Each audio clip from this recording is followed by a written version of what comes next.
de Dominique Vergnol, donc un membre du GAEC de la Croix-de-Chazelle.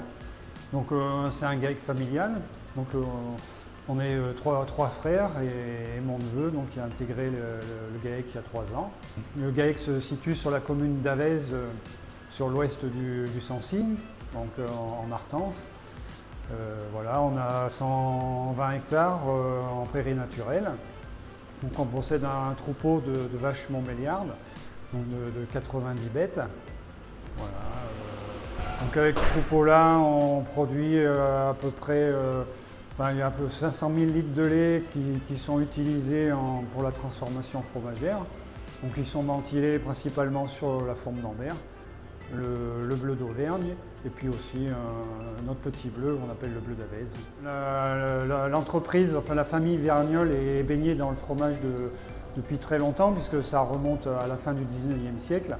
Ça avait démarré avec notre arrière-grand-père qui à l'époque s'était mis à affiner les bleus, donc il ramassait les fromages en blanc dans les fermes pour les affiner. Donc au fil du temps, donc, avec notre grand-père, ils se sont mis par la suite à arrêter le ramassage du fromage pour se mettre à ramasser le lait dans les fermes pour le transformer en bleu. Voilà, donc à l'époque, il y avait donc, mon grand-père, Adrien Vergnol et son épouse Louise Bonny, de son nom de jeune fille. En 2000, en fait, on a relancé la fabrication du bleu d'Auvergne, donc en fabrication fermière qui avait complètement disparu au fil du temps. Et bien évidemment, donc, on travaille au lait cru et puis le lait entier. Ouais. Donc le lait cru, c'est du lait qui n'a pas été chauffé. Bon, la traite elle a lieu un petit peu, presque un peu toute la journée, puisqu'on travaille en traite automatique. Donc le lait est monté le soir à la fromagerie pour être mis à maturation. Donc le lait va rester dans la cuve toute la nuit. Donc le lendemain matin, on va complémenter notre cuve et puis là, on va chauffer notre lait autour d'une trentaine de degrés. Ensuite, passera la phase d'emprésurage. Le caillé sera coupé en cubes de 1 cm de côté. Et puis après une quarantaine de minutes de brassage, le caillé sera mis en moule. Voilà. Donc les fromages resteront en égouttage pendant une journée environ. Et puis ils vont subir pendant ce temps-là 5 retournements. Là, le lendemain, on les mettra à saler. Et puis ensuite, au bout d'environ une semaine généralement, on va piquer les fromages de façon à aérer la pâte, de façon à ce que le pénicillium puisse se développer. Donc le pénicillium est mis dans le lait, dans la cuve au départ de la fabrication. Donc ici dans la cave, les fromages sont mis à affiner autour de 8-9 degrés. Donc quand ils ont été piqués, après on les passe ici.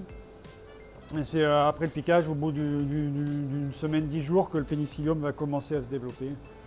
Généralement, on essaye d'envoyer des fromages plutôt qui ont au moins une quarantaine, 40-45 jours d'affinage. Donc après, les fromages sont enveloppés sous papier alu et puis on poursuit l'affinage sous papier aluminium.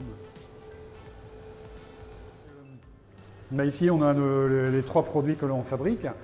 Donc on a le bleu d'Avez, donc il y a un petit format qui est sur le même principe de fabrication que la fourme d'Ambert. Bon, c'est le format qui change essentiellement, on est plus sur la douceur florale. Donc ensuite la fourme d'Ambert. Donc je dirais que là, c'est notre produit phare, c'est celui qui est le plus produit au niveau de l'exploitation. Donc après, là, j'ai deux bleus d'Auvergne. Donc un bleu d'Auvergne avec un affinage d'une 50aine de jours. Et puis après, là, plus pour les amateurs, un bleu qui a 6 mois d'affinage. Donc on propose, je dirais, uniquement ici sur la ferme au magasin. On a connu la SAF en se rendant à Rungis. Donc, on l'a connu aussi via Éric Danicourt qui nous représente au niveau du mine. C'est vrai que là, alors vu toutes les péripéties qu'on a connues au niveau de l'exploitation, on s'est peu vu parce que bon, jusque-là, on essayait de se rendre une fois par an sur le mine, mais là, ça fait un petit moment qu'on n'a pas eu l'occasion de se revoir.